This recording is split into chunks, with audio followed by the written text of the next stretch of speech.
Our next interview is with Mr. J.C. Fitzgerald. Is this correct? Mr. J.C. Fitzgerald. The what? Dr. J.C. Well, we want it correct. Dr. J.C. Fitzgerald, who is retired. Is this correct? The retired director of the Division of Continuing Education of Oklahoma State University. Dr. Fitzgerald has a long background in the field of education, had a very formidable background in this field before he came to Oklahoma State University in 1946. And we will talk with him considerably about his experience before coming to the university as well as his experience following that. The date is November 10th, 1970. And Dr. Fitzgerald, to begin with, I wonder if you would tell us where you were born and who your parents were and where they were from. Give us your basic background, where you grew up and where you went to school. Well, I was born in Indian Territory, Johnson County in southeastern Oklahoma on May 4th, 1904. My father was John David Fitzgerald, and my mother was Olive Wade Fitzgerald. After a few years in southern Oklahoma, we moved to Oilton, Oklahoma. Well, first to Wilson, Oklahoma, and then to Oilton, Oklahoma, where my father was a pharmacist, and a few years later to Ripley, Oklahoma, a small community southeast of Stillwater. And here is where most of my life has been spent, is in this area of Payne County. I was 11 years old when we went to Ripley, and have spent the rest of my life in Payne County in various positions. As a youngster in Payne County, I remember very much the railroads coming through the county and how important they were. The little town of Ripley had 6 passenger trains a day. Today, of course, there's no railroad track there at all. But at one time, it was a more important railroad center than either Stillwater or Cushing. They used to go to Ripley to catch the train. Had a Harvey house, and we used to enjoy watching the trains come through. Probably quite an event when the train came into town. Go see who came in? Yes. Some of us younger fellows who had a little time tried to make all the trains if we didn't have something else to do. And we always enjoyed being down when the last train came through in the afternoon. The railroad was pretty much the heart of the community, and the roads all ended at the railroad station. The streets ended at the railroad station and the railroad track. Could you describe, Ripley was the first town in Payne County where you lived, is that correct? Yes, Ripley is the first town in Payne County. Describe Ripley, identify the year, and describe Ripley. Well, about 1917, we came to Ripley, and I lived there until I left to start teaching school. But Ripley was a small community, was a pretty lively small inland town with a good retail trade. And I remember there were 2 automobile dealerships in the town, 2 banks, men's and ladies' ready-to-wear store, 2 hotels, 2 cotton gins, and the community was pretty prosperous.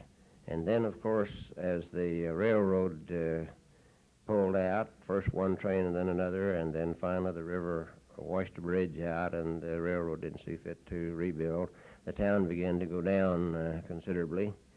Today it seems to be building back a little bit, somewhat of a bedroom community for Stillwater. Many people are building homes there now and commuting to Stillwater, about 14 miles away to work.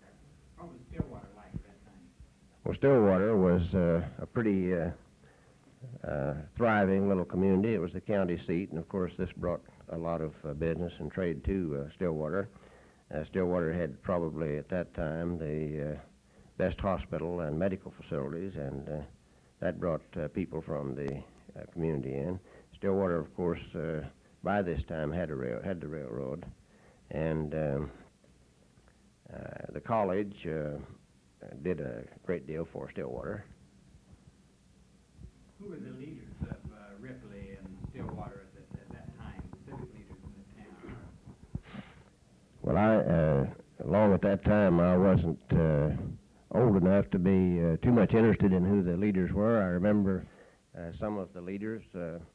One in particular was Fred Jones, who was a mayor of Stillwater, as one of the community leaders.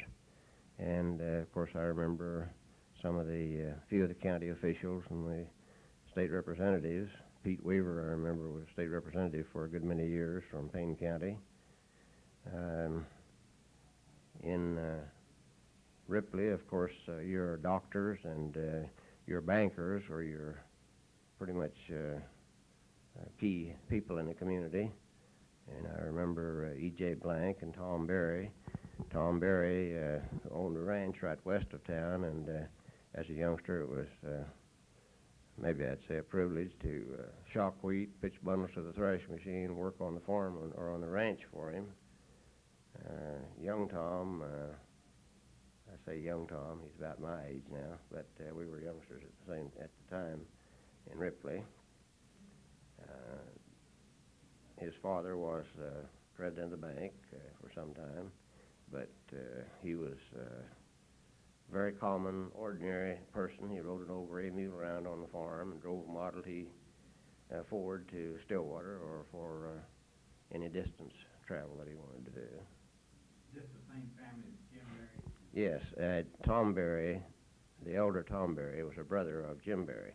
I also knew Jim quite well, too, many years lieutenant governor in Oklahoma.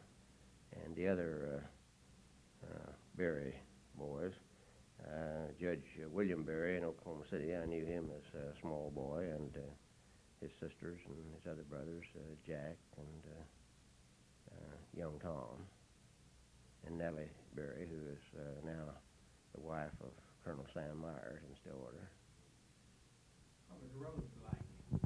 Well, the roads in those days were all right when it was dry and had been fresh graded, but when you had any moisture, they were pretty bad. I started my first school teaching in Payne County in 1923 in a rural school, and I remember a number of times when I commuted about 4 miles to the school from my home that after a rain, I'd lose the front end of the car in a mud hole and have to walk the rest of the distance to the school or go to a neighbor and get a team of horses to pull me out of the mud hole. So the roads weren't too good. You were involved in addition to teaching. You were a photographer for some period of time, is that correct? Yes, well, first, let me state just a little bit about my teaching. Lead up to this, I started in a one-room school with 77 youngsters, and I was a 19-year-old lad. And in this school, among the 77 youngsters, I had all the grades, and I had 3 boys larger than I was and 2 of them older than I was. So you can imagine that you really get to experience fast in a school like this. Then from this school, I decided that if all teaching was like this, that I didn't need too much of it. I did leave there and take employment with the Deep Rock Oil Company. At that time it was a Schaefer Oil and Refining Company. And after a year and a half at a desk, I decided that wasn't for me. So I went back to teaching as a principal. As principal of a rural elementary school. As principal of a rural elementary school, hillside school, just northwest of Cushing. I spent 13 years as principal of this school, and at the end of the 13 years was elected county superintendent of schools, Payne County, and in 1941 moved to Stillwater as county superintendent of schools.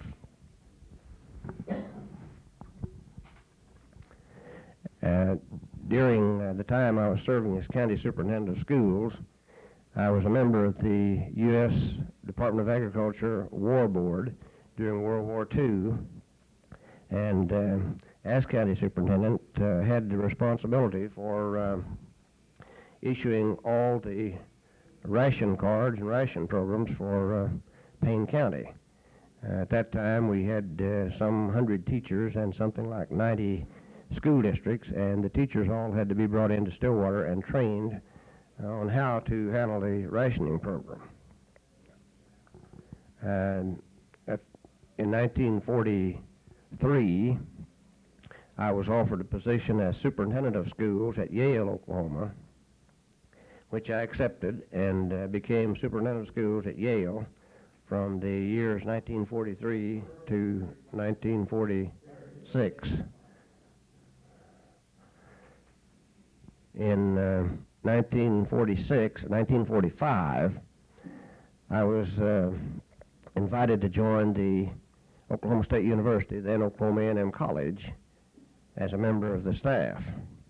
But in discussing this with Dr. Bennett, I wasn't quite ready to leave the public school work, so Dr. Bennett said, well, I'll give you a year to make up your mind. And in 1946, I joined the Oklahoma State University staff as a specialist in rural education and audiovisual education.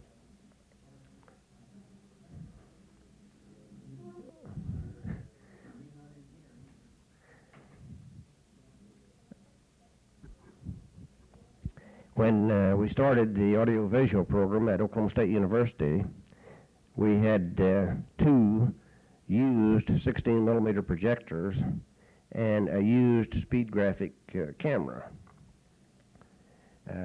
Probably 25 or 30 Office of War Information free films provided for public use.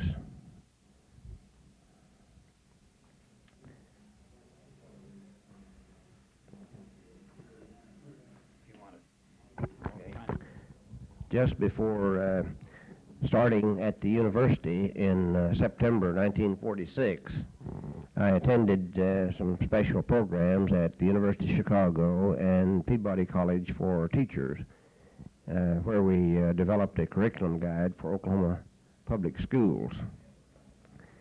Shortly after joining the university, I was asked to serve as the official photographer for the athletic department, and in this capacity I traveled with the football team, making every game and a complete play-by-play movie for the coaches' study purposes. This was quite an experience in the early days because athletic stadiums were not equipped or planned for filming of athletic events, and it was rather difficult sometimes to take a movie hanging from a light pole on the sidelines or from sitting on top of the press box with your raincoat over the camera to keep the film dry. It was also my privilege to work rather closely with President Henry Bennett when he would make trips out in the state to visit with farm groups or other public groups. I remember we'd fly out to a farm and land on in the pasture. The farmer would pick us up and take us to the house. We'd have dinner that evening with the farmer and his family. Then go to the schoolhouse for a meeting where we'd show slides and Dr. Bennett would lecture to the people. At night, then, we'd go back to the pasture, and with the car lights shining across the field, we'd take off with the plane and come back to Stillwater. Dr. Bennett was rather daring in this way and took many chances because he felt like that he had to do these things and wasn't concerned about his own safety. A little later, when he started to Iran, I was teaching him how to operate a camera, and he suggested that I go with him on this trip. However, fortunately, I think, I had not had all of the shots and could not accompany him. And he picked up a photographer in Washington, D.C., and neither of them came back because the plane crashed in Iran. Had many experiences traveling with Dr. Bennett to football games. He was a fellow that didn't like to lose. We were supposed to stay in Austin, Texas after we had won a game in 46, after we had lost a game in '46, but he said, I want to go home. And we started home, came home without staying overnight because he didn't want to face the people after he lost a football game. But he was a great man to travel with and a great man to work for. Did you describe the personality of Dr. Bennett? Not exactly. Dr. Bennett was a man of vision. He was a man that was a doer, that got things done.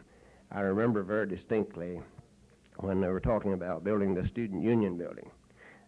Many people chided him and said, that's too big, that's a monstrosity, you'll never use all of it.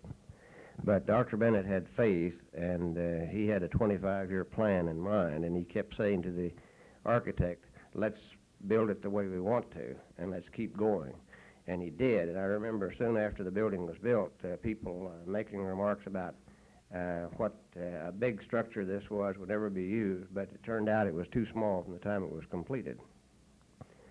Dr. Bennett told me when he asked me to start a visual aids program at the university, he said, if you want to know what I think about audiovisual materials, this was back in the early 40s, he said, I won't live to see it, but you'll live to see the time when not only every school building will have its projection equipment, but every classroom and every teacher will have their equipment.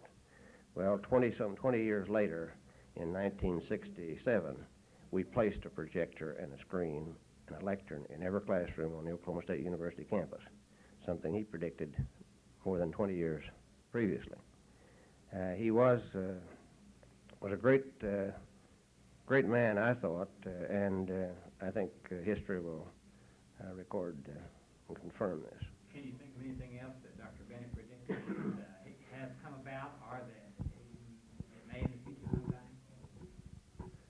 sometime? Just offhand, I don't believe I can think of anything. Only he predicted the size. He planned the university and had the buildings planned and what he wanted, the kind of buildings he wanted, and he almost lived to see that fulfilled. What did he feel would be the ultimate size of the university?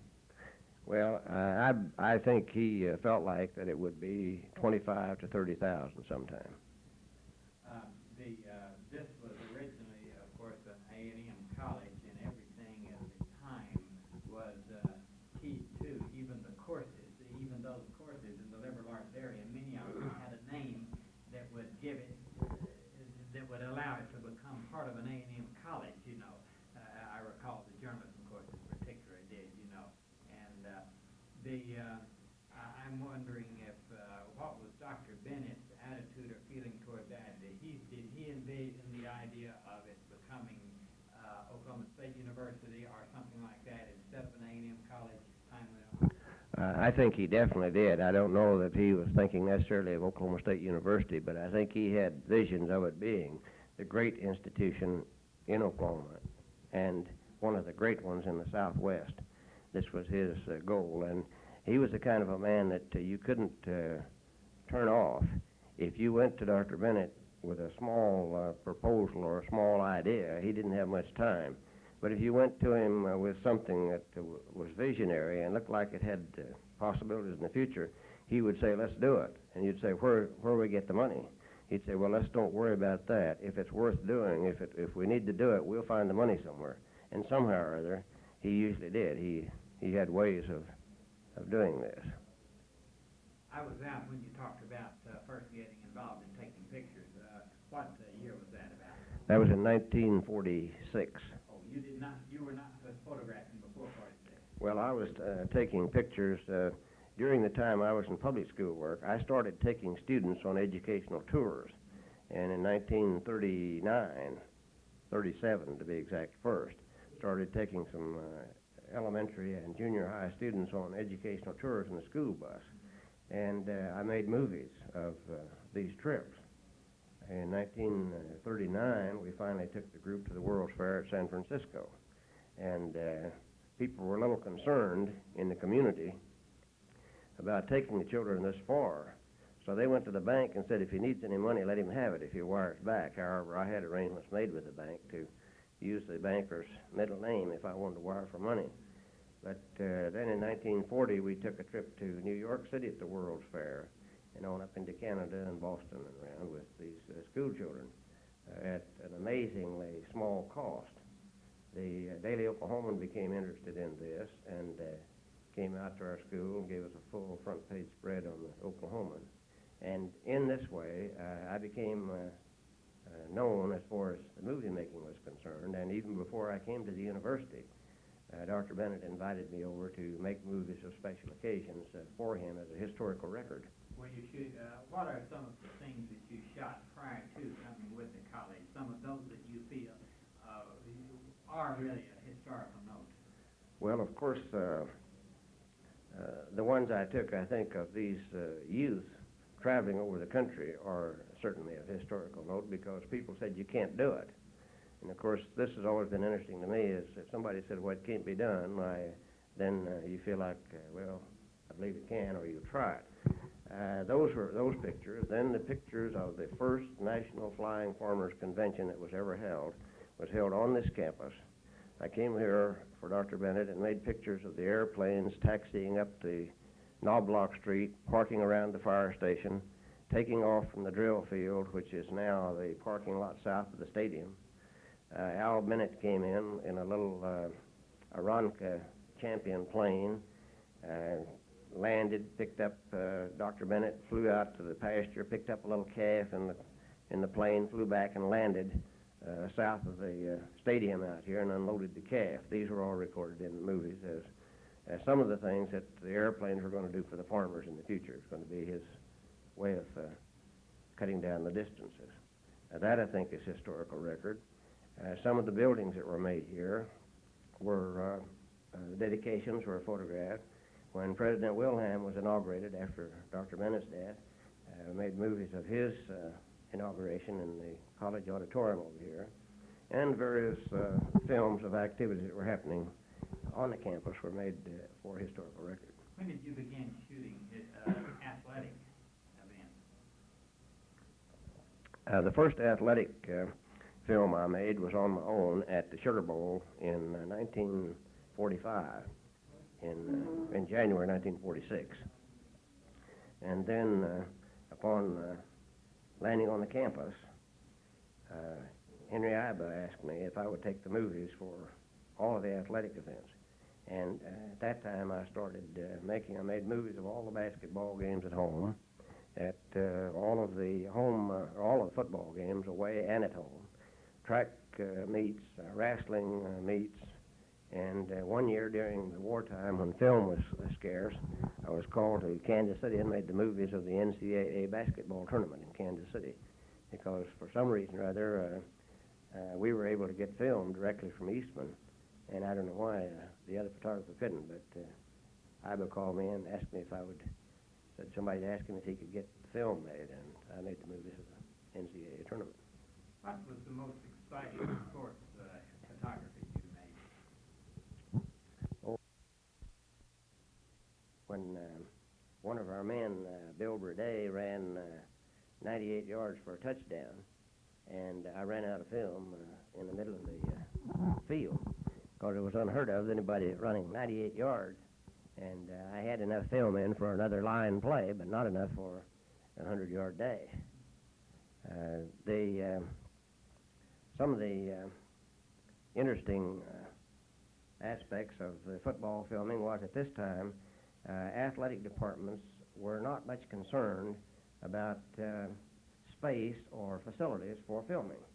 And sometimes I'd be on a light pole at Detroit taking a movie of the football game. Sometimes I'd be on top of a stadium, in fact, practically always on top of a stadium, with somebody having to boost me up on top to get my camera and equipment there because there were no facilities for it. Today, this, of course, has all changed.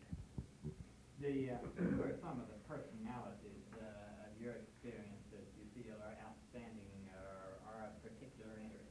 You mentioned Dr. Bennett and discussed him. Who are some of the others? Well, Roy Tompkins was my first superior officer, or my first supervisor when I came to the campus.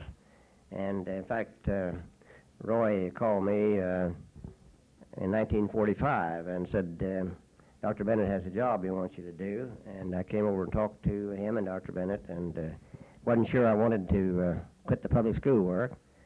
And Dr. Bennett said, well, I'll give you a year to make up your mind.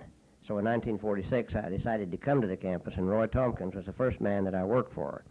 He was a gentleman and a scholar and a very unusual individual. He was highly intelligent and was well known over the state and well received, and almost anything that I wanted to try, Roy Tompkins was willing to go with me on it. And I served first as a specialist in rural education and a specialist in audiovisual education. And then I was named as his assistant director, and then upon his retirement I was named director of the College Extension Division. And Roy Tompkins was well known not only in school but by leaders in the state like Bill Holloway, former governor, and a number of others of those were former schoolmates of his. Another one was an elderly gentleman who passed away last year at 103 years of age, Dr. J.C. Merman. And he probably at times was known more in this state by more people than any dean on the campus. He was in the College of Education and had been superintendent of schools in the Philippine Islands. He'd been in the U.S. Office of Education under P.P. Claxton, Woodrow Wilson's term. Dr. Merman first got me interested in the audiovisual field. And he went all over this state and some neighboring states, showing slides and films and lecturing to people. And any time that they heard he was coming, they had a big crowd. Might be out under a shade tree in the yard in the summertime before air conditioning. But Dr. Merman was a great educator. Died at 103 years of age about a year ago. Then, of course, I mentioned Dr. Bennett, President Wilhelm. I enjoyed very much my association and work with. Talk about him. Yes. President Wilhelm, of course, you already know probably, or this is history, that he was the first graduate of Oklahoma State University who became a president of the university. And so I knew him as a dean of agriculture, as a vice president for the university, and had traveled with him a great deal. He is a very personable individual and is still a good personal friend of mine. Outside of the university, can you think of any personalities that you have had any involvement with, either in picture taking or your travel or education? I've had the pleasure of working closely in the National University Extension Association and in the NEA Department of Rural Education with such men as Dr. Bob Brown, the University of Illinois, who was a very fine scholar and educator. For a good many years, I worked closely with Dr. Howard A. Dawson, who was Executive Secretary of the National Education Association, Department of Rural Education, and I served that organization as president.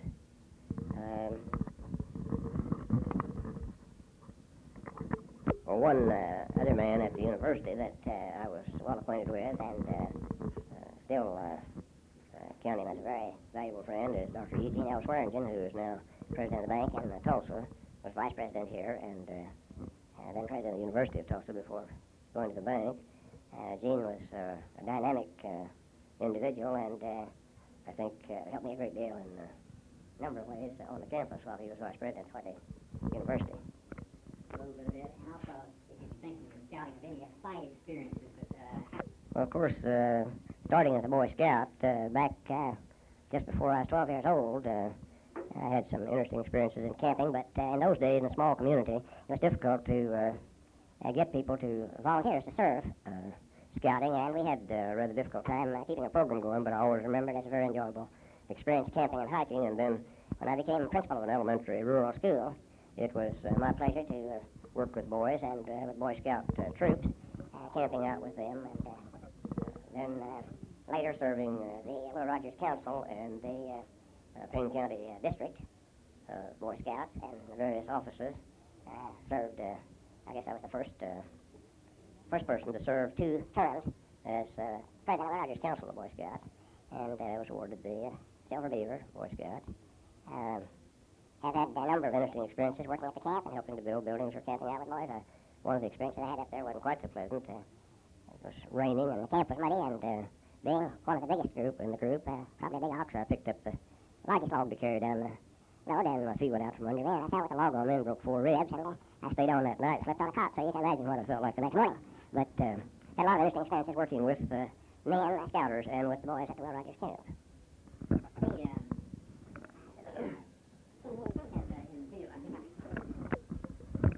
This will continue on the next tape from this point.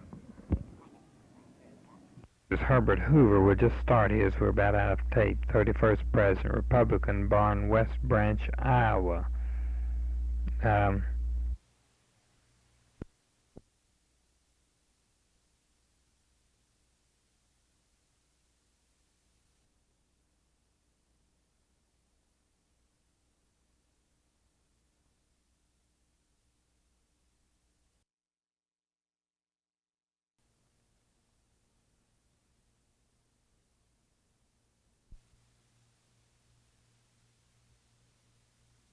This is a continuation of the interview with Dr. J.C. Fitzgerald, who is retired from Oklahoma State University as the Director of Division of Continuing Education.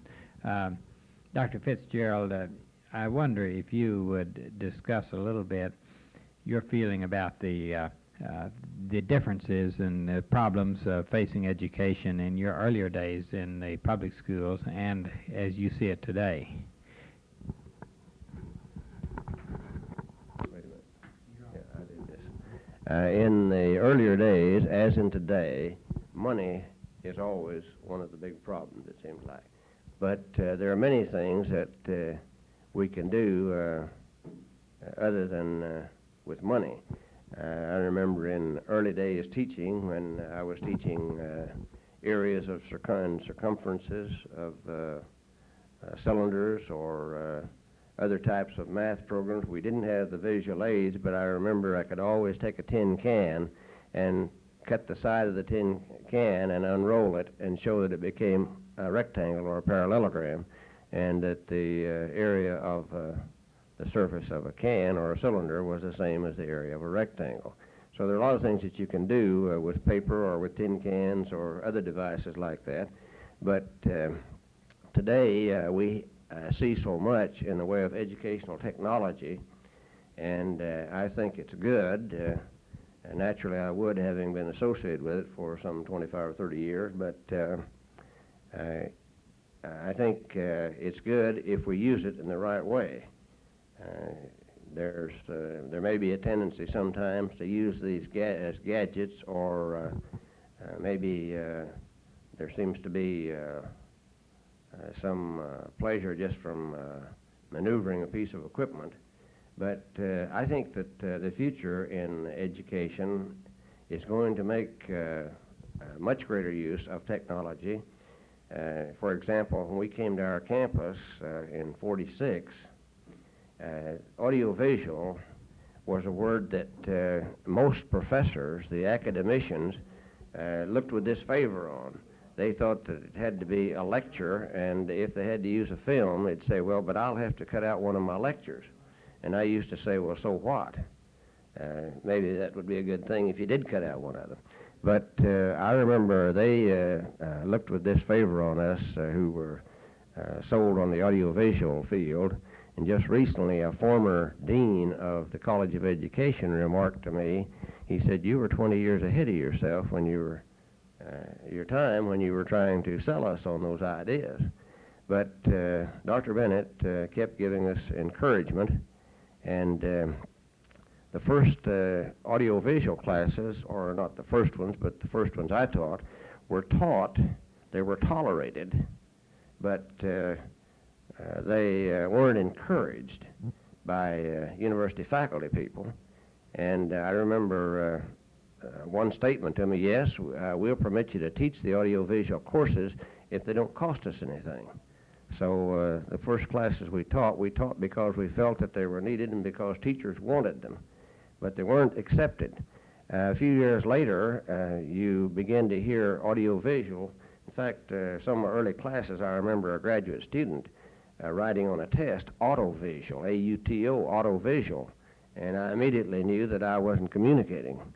So we went back and determined the meaning of each of the parts of the word, audio and visual.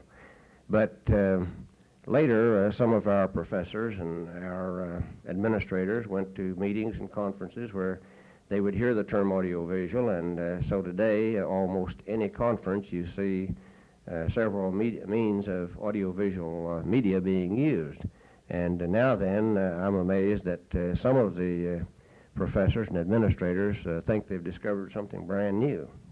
I remember one of my vice presidents coming back from a meeting and called me in. He said, "I wish you'd come over." He said, "I've seen something I want to talk with you about." And so I went over to visit with the vice president, and he said, "I was at a meeting and I saw a machine that you could put a transparency on top of it and you could write on it and the people could see it on the screen." He said, "I think it's a marvelous piece of equipment." I said, "Have you ever seen anything like it?" I said, "Yes, we have 5 of them on the campus, and your entomology department is using one now quite effectively in teaching entomology. The students are making drawings, and they're making them into transparencies of insects." And he said, "Well, I'd like to show that to," he said, "if you have all the equipment, I'd like for us to have a meeting and show this to the department heads on the campus." And I said, "Fine, I'll be glad to demonstrate the equipment and how to make the transparencies." And he said, "Well, I'll set up the meeting in the basement of the student union, and I'll invite personally all of the department heads, and I'll furnish the coffee and the donuts." Well, we got over there, and 3 department heads showed up. So it wasn't easy to sell these people on the use of it. Today, we have a committee on the campus who is studying innovations in education, and plans are being formulated for a resources learning center. And I think the president has in his office, and I have a copy in mine, back in about 1951 or 2, when I made some statements that I felt were needed, that we should begin thinking about some sort of a center like this.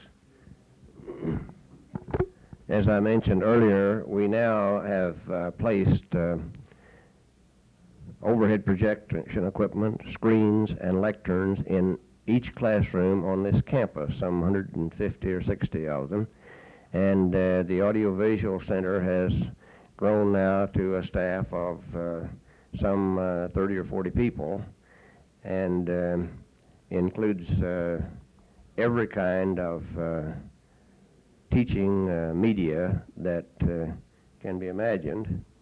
It's now housed in the all of the 2nd floor and part of the 3rd floor of the university library. For 3 years, just prior to my retirement, we received from Title VI, the Higher Education Act, something like $50,000 to $60,000 per year for audiovisual equipment. And this, matched with the university like funds, provided us with money to secure considerable additional media equipment and supplies for campus use. Also in recent years, we have found the engineering college interested in taping lecture programs for the students. These are taped on cassettes, placed in the university library with playback machines, so that the students may come into the library, check out the cassette, tape, a headphone, sit down at the player and listen to the lecture as long as he wants to, in order to make notes and be sure that he gets the full content of the lecture.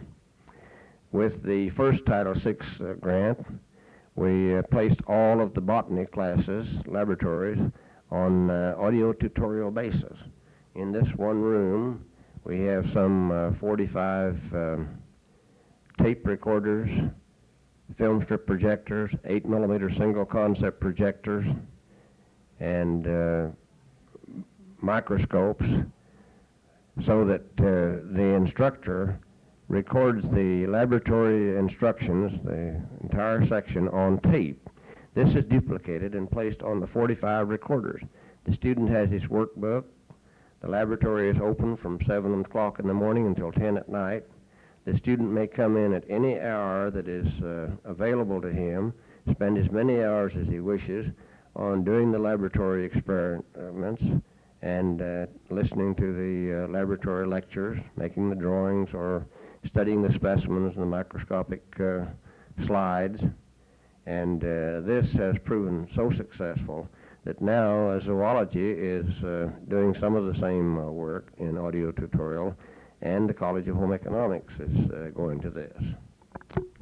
I envision that someday each residence hall and the student union will have jukebox type machines. Really, there'll be duplicating stations where any number of lectures or study programs will be put on tape and placed in this piece of equipment. Any student then may take his own cassette, go into the residence hall study area or into the student union someplace, plug in his cassette, and in 30 seconds he'll duplicate his 15 or 20 or 45-minute lecture, and then he'll put this in his pocket like he would a pack of cigarettes, go into the student union somewhere, get a cup of coffee, sit down and listen to this back as many times as he wants to. When he's through with it, he simply takes the cassette to the next place and plugs it in 30 seconds to a minute. He will erase and duplicate the next lecture or another program that he wishes to study and take it back to his class, to his room, in his dormitory, or wherever he wants to study it. This may also get to where it will be placed on dial access, so that the student may dial from a central learning resources center and duplicate the lecture right in his own room. We're told that some of our residence halls are already equipped with telephone cables and circuits so that this can be done right in the student's own room. We also think that there'll be this service available out in every county, from the university and every county extension center, that we'll have a place where tapes can be duplicated by anyone who wants to on their own cassette. Students will buy a tape player to play the tapes back, just like you'd buy a textbook or a slide rule or any other piece of equipment. Another form of more or less practical learning or pragmatic is educational travel.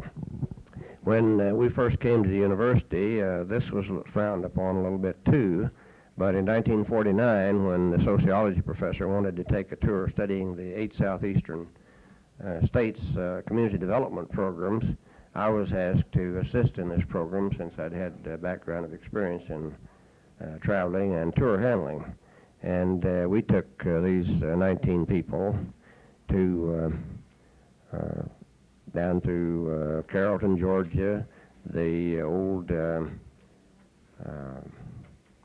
Brasstown Community School, to Front Royal, Virginia, and a number of areas, studying their community development programs. We came back with wire recordings. In those days, there were no such thing as tape recordings, so we carried a wire recorder, a speed graphic camera, 35 millimeter camera, and 16 millimeter movie camera, and a suitcase full of film, as you can imagine. And we came back with wire recordings, which we still have, of interviews with the president of West Georgia State College at Carrollton, Georgia, the people at Brasstown, North Carolina, and the people at the University of Virginia, and also with pictures and movies. And with the pictures, prints made from the speed graphic camera, we prepared a film strip for each individual of this trip, and each individual who made the trip got a copy of the film strip, so they had it as a memento or to use in lecturing. Then shortly after that, we started with a group of teachers touring the northeast New England states. I was always a believer that travel is very educational, and that you can't substitute for it by reading. If a teacher goes into the classroom and is teaching geography or social studies and says, "I've been there," and describes what she saw, the children take a great deal more interest than if she just tells them what she's read in the textbook. They've already read that too. But I felt like every teacher ought to visit the the historical spots in the cradle of our civilization, our history in the United States, back into Boston and that area, which we did, and then we took one to the northwestern part of the United States. We had another group going to the southeast and to Cuba, and some of them said, well, why don't we go to Europe? And so in 1952, I said, well, that's fine. We'll see what we can do. Well, we started getting our first trip to Europe ready, and we found that it takes longer than to plan one in the States. And so in 1954, we took the first group of 19 people to Europe on a 2-month tour in 9 countries, traveling over by ship and back by ship. And then since that time, we have been operating tours for teachers almost every summer, from 1 to 3 groups. And I personally have, with my wife, have taken 5 of these groups. And the latest one was last July, when we took 39 school teachers to Europe, studying multimedia programs in Europe, and had some very interesting experiences in London with the University of the Air, in some of the experimental schools, the Oxley Wood School just out of London, where the youngsters, 7, 8, and 9 years old, were operating their own motion picture projectors, film strip and slide projectors, and doing research projects and writing up stories that just seemed very unusual as far as we were concerned. In Utrecht, Holland, we visited a new radio, television library setup that they're just completing there. In Munich, Germany, we saw some very excellent uses of television. One in particular I remember was they were teaching the speaking of English, and they had their program on TV and on radio, and then they had a program hooked up to the telephone system so that anybody could dial a certain number on the telephone, and for 4 minutes they could practice their English on the telephone. This, to me, was a little bit unusual. We visited the Avery Hill College of Education in England, visited New Surrey University at Surrey, and a number of others throughout Europe that we found we learned some things. Most of them seemed to think that we were way ahead of them in the States, and we probably are, but they're doing some innovations too that we hadn't thought of before. So no one anywhere in the world, I think, has a corner on intelligence or ideas or innovation, and we emphasize to them all the time, we hope, we're pleased if we can give you ideas, but we want you to know that we're learning from you too, and don't belittle what you're doing.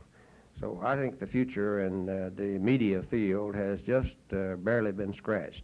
We just, the last year, installed on our campus with a federal grant a new driver training education field, which we have a 16-acre tract set up for driver education, off the street training.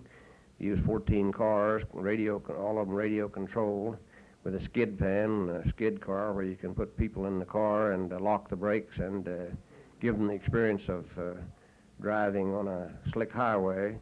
We've installed a new multimedia student response system that will handle 60 students, and we can program into this 9 different types of equipment, piece of equipment. We have portable TV equipment, tape equipment that we can go out on the street and make scenes of what's actually happening, bad practices or good practices. These can be programmed in the machine, and along with slides and movies, and with the 60 students at any time, the instructor can check on any question that's asked and see what % of the students got the right answers, what % were wrong. The beauty of this, I think, is that if he pushes a button on a question and he finds 90% of them got the right answer, he can say to himself, well, I've either taught pretty well or that's a good question. If he pushes the button to check question number 10 and he finds that only 10% got it right, he knows then that he either hasn't taught that well or that's a very poor question. He can stop immediately and say, well, students, what's wrong here? And he can do his teaching better than he can if he gives this test and comes back a week later to correct the answer. In addition to this sort of program, it also prints out as the program progresses, it prints out each student's answers, his raw score, his weighted score, and his final computed average for his course. The instructor can tear this off, post it on the door of the classroom so each student can see what he's doing, where he's failing, or he can put it in his grade book and take it to his office where he can analyze it himself. And this is we're just scratching the surface with that right now. Thank you very much, Dr. Fitzgerald. This has been an interview with Dr. J.C. Fitzgerald at Oklahoma State University on November the 10th, 1970.